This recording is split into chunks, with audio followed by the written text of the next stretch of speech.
The English managed to, well, not the English, the Portuguese managed to use their round ships to grab a bunch of the wealth that was collecting up here. Now they have enough, along with another big, I believe, $7 bribe to make the card worthwhile. To hell with all the deals, to hell with any kind of honor here that they got paid off this turn and didn't do it. They're going for it. We're going to pull this one for the War of the Archbishops, and we're going to force the Florentine Prince to no longer be ever able to align as a white player. Nobody can cancel it. The fact that nobody's particularly thrilled with their advantage here means that that's going to put the two papal cards up for bid. Now this is interesting because they're not going to all go to one person. And the English may not want to even bid. Although the problem is they're not terribly thrilled with what they've been able to do with England. They didn't buy any additional potency with England. Their power is their own physical presence here. So they may see what the bidding is. They may see if, say, the Basilius is involved in the bidding. If he is, then we definitely let him take half. Because that would mean the France-Austria combination would then be up for grabs as well. But what's more likely is what we're going to see is the the Milanese, the Venetians, and possibly the Caliph. Well, sorry, the Venetians are forbidden. The Caliph is not. He was involuntarily removed of that, I believe, if I recall correctly. We've seen the papacy change hands so many times here. I have to try to remember. I've got this. No, I failed to write down who can't have it, but I'm pretty sure it's that one and now this, which means there are a lot of people who can have it who don't have anything. And that puts the richest player on the board in a very precarious position. Among other things, sitting in a port with a bunch of papal navies where he may be forced to either pay a big fee, but he's got an heir, so that may not be a convincing argument. Basically, okay, kill him. You know, if you don't kill him, that's terrible. If you do manage to kill him, well, at least I come back with all my money. So it wouldn't be, you couldn't make a big bribe to keep alive unless it involved some other things in there. Anyway, that actually took away the papal move. All he's got is whatever boats he has of his own, which is the Venetian galleys, which are here.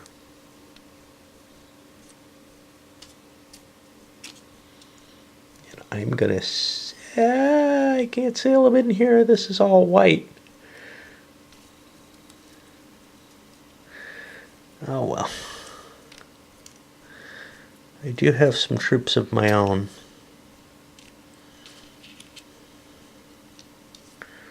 That'll help protect me. Not a pleasant situation here. Anyway. That puts us to a summer card. St. Peter's Basilica. Wow! Bidding on that before you have the papacy. That may be a tough move. Who's interested in it? The guy who's interested in it is whoever has the caravans. The caravans are very powerful. I mean, they stretch you across here.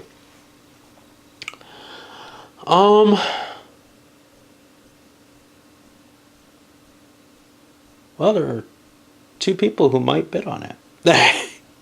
There's two people who feel they're going to get something out of this. This guy has a good chance of wanting to try for it. Yeah, he'll bid $1 on it, and I think everyone else is going to hold. He thinks he's going to get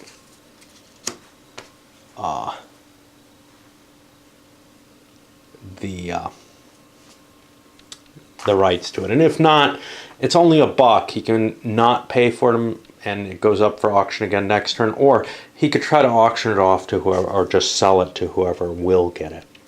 So it's probably worth the $1. He'll probably get that back. Now let's look at everyone else and see what our situation here is. I would like to take it all. That's kind of why I went for this, but that looks impossible. I don't think, you know, we're talking 30, 40 bucks I have here. He has 35 for both, but he's not going to buy both. He has like 10, 20, no, he has 35 for the pair. 10, 20, 30, 40 bucks. Ah, oh, boy. And if I can't get both, which one do I want? Do I want one and throw England under the train? I think the answer to that is yes. England's doing nothing for me. Do I want the armies? Which gives me the naval power, which is the key here. Yes, I believe the answer is yes. And I believe that will go for 36 bucks. Simply because someone else, this guy would take it for that.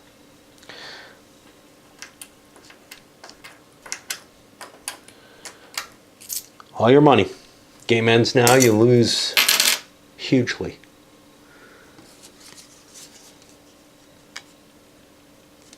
And he is now permanently disaligned from the English. And I should write those down. Now the question is, what about just the ability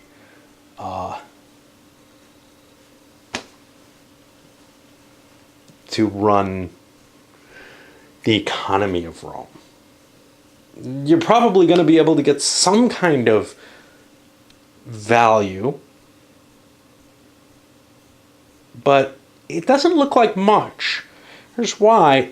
Most of the Roman pieces are on the board already. Why the English bid wasn't a bad one. I don't think it's worth a huge amount. England's willing to pay 5 for it, clearly. Well, one thing it does is it makes you unable to be arrested by the Romans. And the Duke of Milan is in a particularly dangerous position. This guy has an interest in it, however. So, I think it's clearly worth $6. Is it worth 17 to him to not be arrested by White? Because the Pope can just allow the French to take him out, if he so desires. Yeah, I don't know. The question that's not worth a whole hell of a lot to is this guy. It ended up going for 7 to the Milanese. He's really not that concerned with the papacy. And in fact, with England out there, now comes that question. Who wants to bid on the English throne?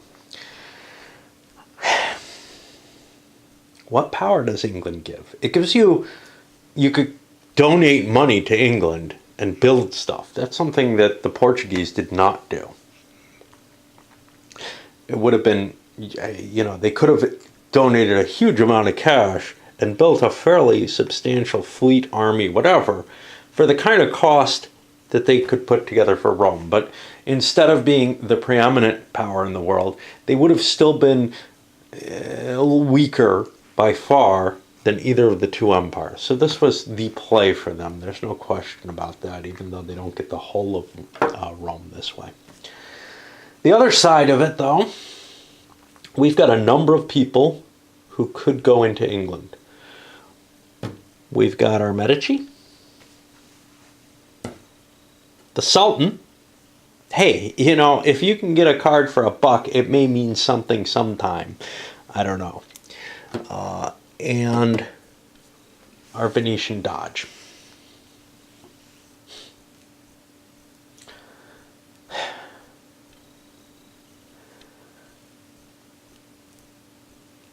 England's position looks so hopeless as a helpful thing.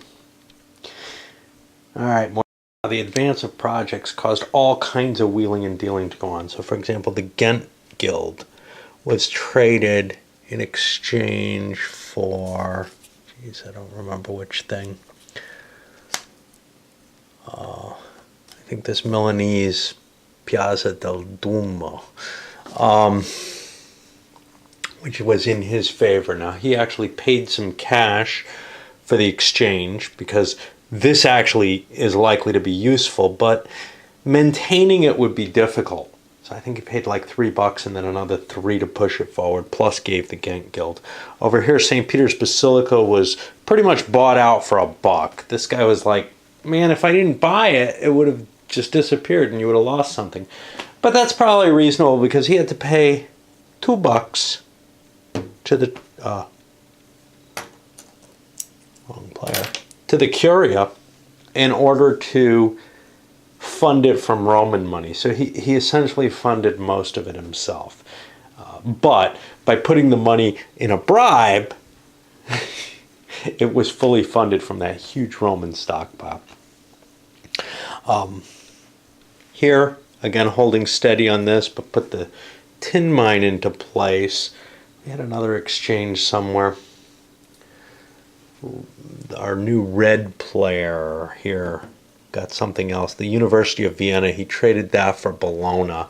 Figures the Curia has a better chance of getting Bologna going. And again, he took $1 for it. For him, it doesn't make much difference, except for the fact the papacy actually has a military capable of kind of threatening these institutions and beating them up enough that they go back up for bid. This guy's still holding his. He's got nothing better to do, basically. So we've seen this major shift in power, essentially, in terms of what players are aligned with what and what they're going to be able to do. I'm not sure where that's going to all fall out. You know, this guy's basically broke. He's out of the game unless he can make the papacy pay off pretty damn well. Now, it may make people less unhappy with paying him than to paying other choices, say the Comnenids, who are doing quite well at this point with 30 gold, or these guys with over 50. Of course, they're just a big old target sitting there. Not much that can be done about that. And we'll be moving into the summer move phase, and unfortunately for him, there's not much that can be done against him at this moment, or fortunately for him. I can't lead an attack with the army, but the navies could attack. Maybe they can force him out. See what happens there. Falling behind the curve here in terms of cash, our papal power is deciding to start killing people off. First thing, ran up here. I've got to take his other movements into effect. I was so excited I rolled the dice, but I got to hunt him and maybe some others. Ran up here. He's ignoring maybe the merchant side of the power now. And killed off the Venetian player. He can't launch the siege. He can only do one thing on an attack. Venetian only had one counter left. Wiped him out. Dead. Player is actually gone because he lost his heir. So that is another starting character gone, but in this case it's the actual player. Grand Prince of Moscow goes into the bidding, but he's now in the Tower of London. This cash doesn't go anywhere. Unlike, stuff, everything else on the money's on the board. Player cash isn't, so I think it just goes away. Let's put some cards up for bid. The War of the Roses, a Spy, We're getting all kinds of stuff here. These two, which are at full value, will be of some interest. And we're down. And this is really what the papacy is going to be used for, I think. Now that the Brits or the Portuguese have it and have used the card that prevented this kind of action, and he had been kind of vaguely trying to suggest this anyway, I'm just going to try to wipe out the rest of the players. It's my best way towards victory as far as I can see. For a second trick, I pushed the fleets into Constantinople and captured, after a fight, our Athenian prince. Now, he's not out of the game. He still has piles and piles of money. If I kill him, well, then his heir takes the place. As of right now, that might be the best move. I can kill him at any time, though. As of right now, I'd rather hold him in prison because that takes some strength away from what he might be able to do on the board. Not a lot. And finally, I've marched down here. Now I still have a lot of units I haven't moved, so I'm sort of half moved, and I can move those other units when it comes back to the end. I'm going to launch a siege of England. I don't have actual papal troops there, so I can't conquer England and add it to my empire. But, you know, every little bit helps, right? Now, these need ones. Oh, except this guy's got his cannons. He needs ones or twos. Might be a mistake. All right, we wipe each other out. No, the attacker only got one hit. So that's not so good. There, I actually helped the English out. They will get that cash, and they have a chance of killing the Duke of York. He is dead rather than captured.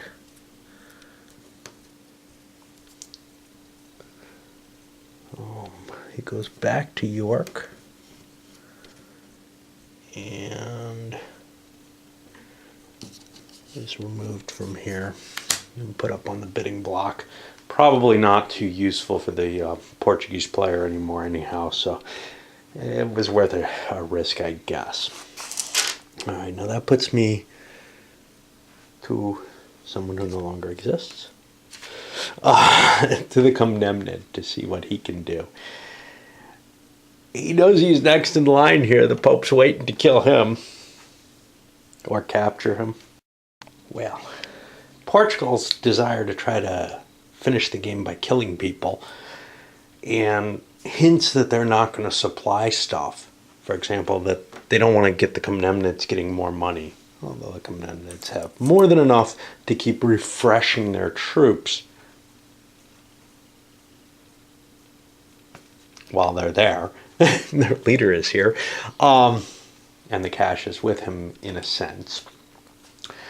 More or less, although the fact that it's blockaded kind of troubles me. I feel like he should be eliminatable in a way that he's not. But anyway, more or less has skewed the trade lines completely.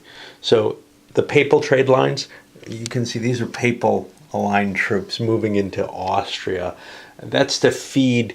He's got some serious stuff like the mining and stuff that's running through here. So he's took a little bit of redundancy out of his lines here that allowed me to do things like shift through the west coast or the east coast of Italy. Also, on their second go around, the papacy destroyed the French fleet.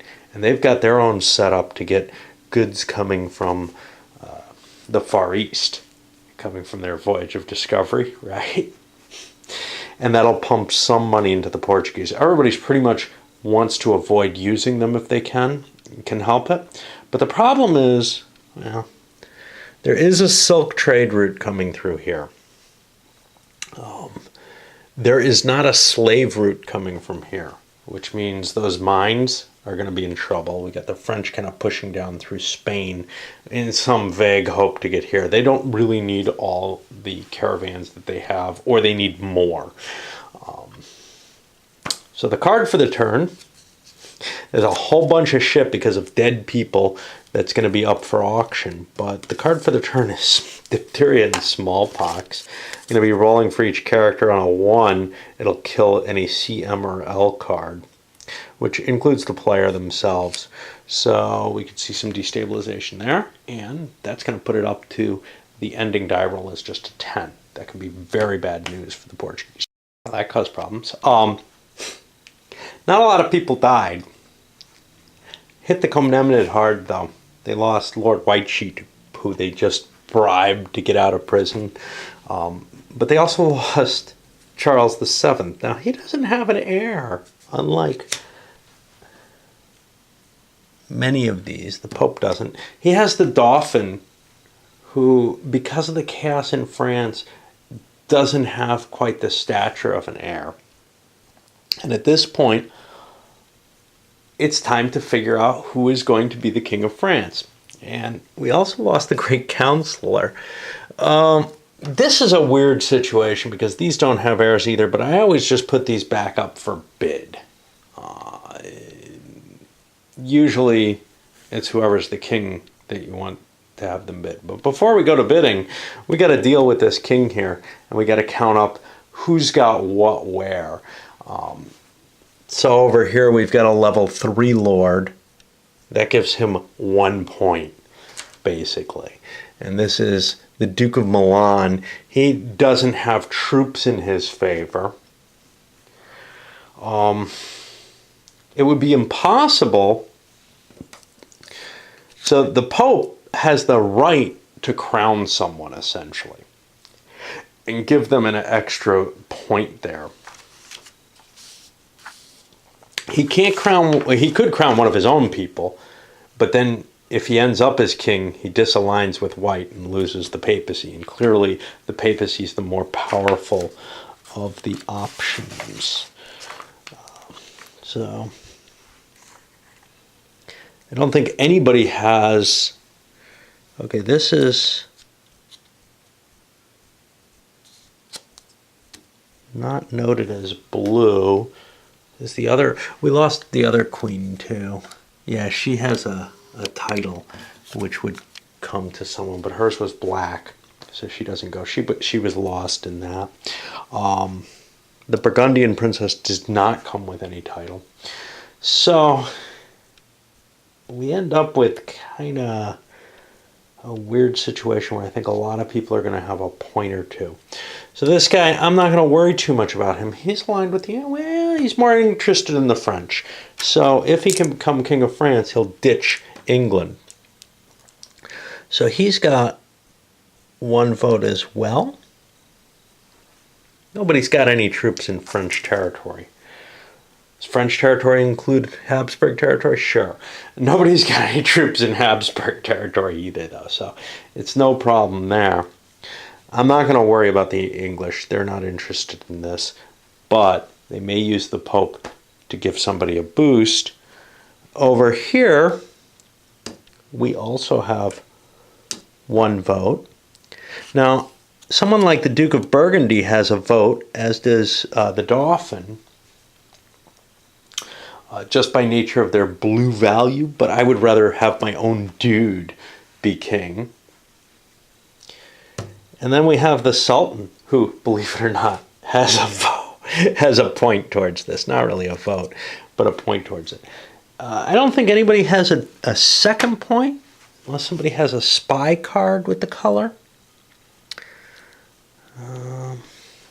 Not sure such a thing exists, but I'll look through the spies. I'm not sure that actually even exists in the sense of is in the game. Somebody has a revolt card for France, or there was one. It may have disappeared in this time.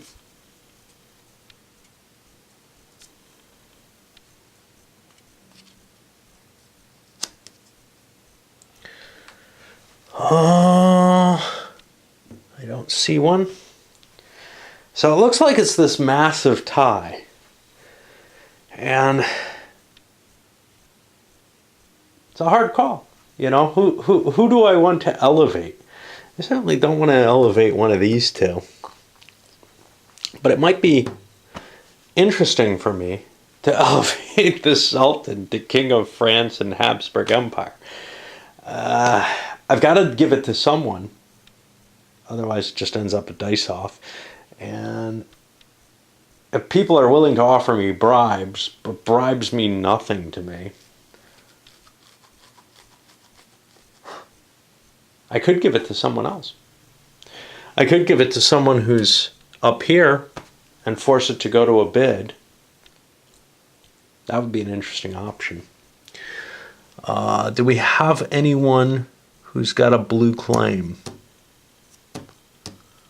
No, this does, but that doesn't count.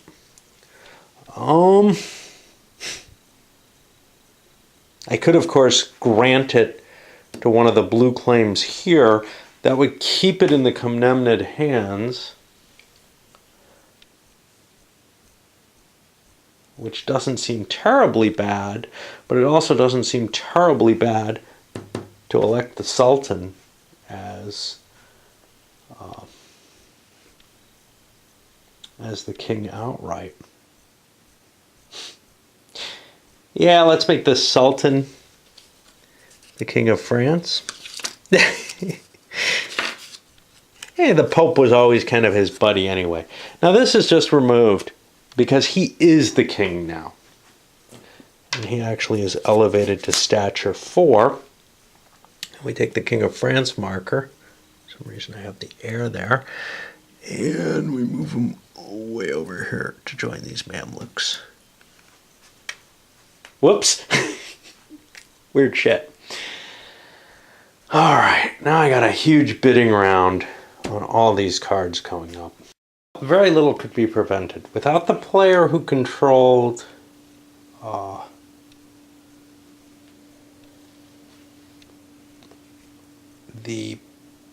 with the Papal Curia under one player's hands, I gotta take some money off the board actually. In particular, this guy got some cash he shouldn't have. And I think there's no money actually coming through this route. Papacy's probably down $1. Comnenid's down $1. Without the money coming out of, or without control of the Papal Curia, there's a powerful pathway that gets just about anything anywhere it wants to go. And this guy basically said, give me $1 and we're fine. And in a few cases, in quite a few cases, the Portuguese said, wait a minute, no, that's not going to work. Now the problem is, I thought I was going to collect cash running up here through the Gulf of Cadiz, but that's not really the case. Oh yeah, it is. I got $4 more. The way the landmass there is set, I have to go up to here to cut through there. So I can actually position myself here and sail through. Okay, but quite a bit of the resources were pushed through from the Atlantic, from the simple expedient of this is a shorter route to a lot of places than trying to run it through here. And I may have actually sent too many from the east. But the one thing that's definitely sealed off is the Comnenid slave mine up here, or slavery, which went, I accidentally sent it to this, which is a mine. There's another mine in operation, but I wasn't even hooked up here to try to get it to there because I knew it was impossible. I hooked this up because of the Nuremberg connection. Getting a mine hooked up to a location works. Unfortunately, I probably gave too much money there too. Let's get rid of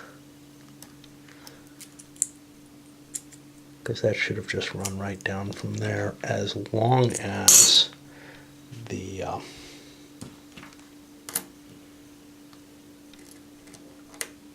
yeah, there's nothing to stop that.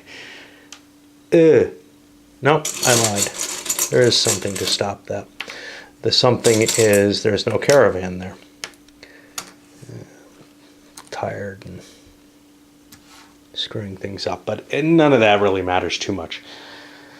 Big money went over here to the guy with the Papal Curia. Not only did he get some bribes, but he's got pretty much all his stuff hooked up. There's no way of stopping it. He's allowed to use the boats, the papal boats. He's not allowed to use the Hansa and Genoa boats. The English, or the Portuguese player probably should have granted him that right. I didn't think about it, because that's where some of the money went this way instead of this way. Shipping coming in from here for both silk and spices.